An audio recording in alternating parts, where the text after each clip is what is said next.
I was sitting here going over the go-home notes for Cooper because he goes home in a couple of hours. Cooper's a 1-year-old boxer mix. Super awesome dog. Extremely motivated, high drive. Just a magnificent dog. He loves to play. He loves to eat. Makes it really easy to train.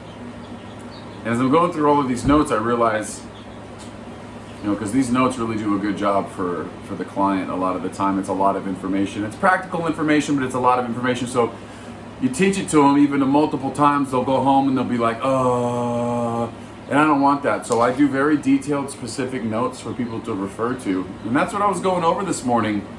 And what I realized is I left off one of the most important things, because dogs learn through patterns and associations. And there's a lot of people, debating and fighting over tactic and strategy, but that's one thing I think everybody can agree on is patterns and associations. This is how they pick up on things, whether it's done purposefully or whether it's done just because that's what happens when you don't pay attention to shit, right?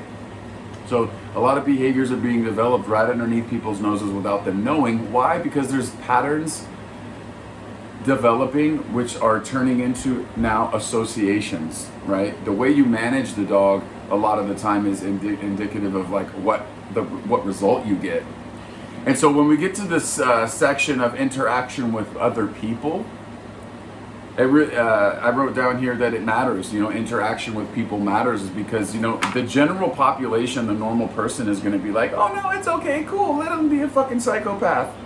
Jump up on you. First time you see a dog, you think it's an invitation to just go straight in and show them how much you love them. That's something that's never encouraged around here. Because typically, if I have a dog, somebody brings me the dog with a pain point of, jumps up on everybody, this, that, and the third. Well, my first thing is it's pretty natural for a dog to be excited to see somebody new. And the second thing is it's not abnormal for a dog to get excited and jump up on things. It just sort of makes the whole situation worse when the person on the opposite end is very welcoming of it. So we're talking about an external reinforcement coming into play.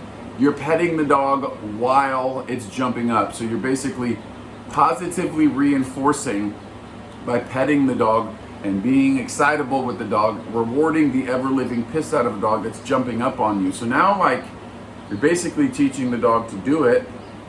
Maybe you don't realize it, and maybe you do. I don't know. What I do know is when we're trying to reverse that, we're going to definitely be educating the people and talking to the people that our dogs are interacting with. Because if we don't, all these behaviors are going to continue to develop and they continue to get worse. If you don't have that as a pain point, if you don't mind your dog jumping up on you and scratching your legs and being a fucking psychopath the first time they see you every day, then don't worry about this video. I don't like dogs jumping up on me. And so what I do is I tend to give them the type of energy that doesn't really welcome that. And I know it's really hard for people, and I know this is like the fun police. That doesn't really matter to me. I'm sort of here to get results for people and kind of give people the recipe on how to get what it is that they desire.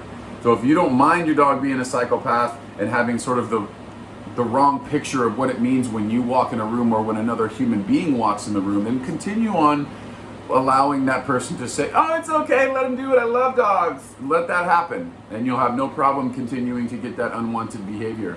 But if you'd like to do something about it, then you just no look, no touch, no eye contact. Disengage completely, and less is more. That's the whole point of this last part.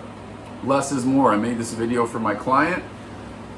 Less is more. Relax. Become more of a symbol of a balance, a symbol of leadership, a symbol of calm and assertiveness. And I think the more you practice this in multiple aspects of your relationship, I think you're going to do better with your dog. I hope you got something from the video. Thank you for checking in.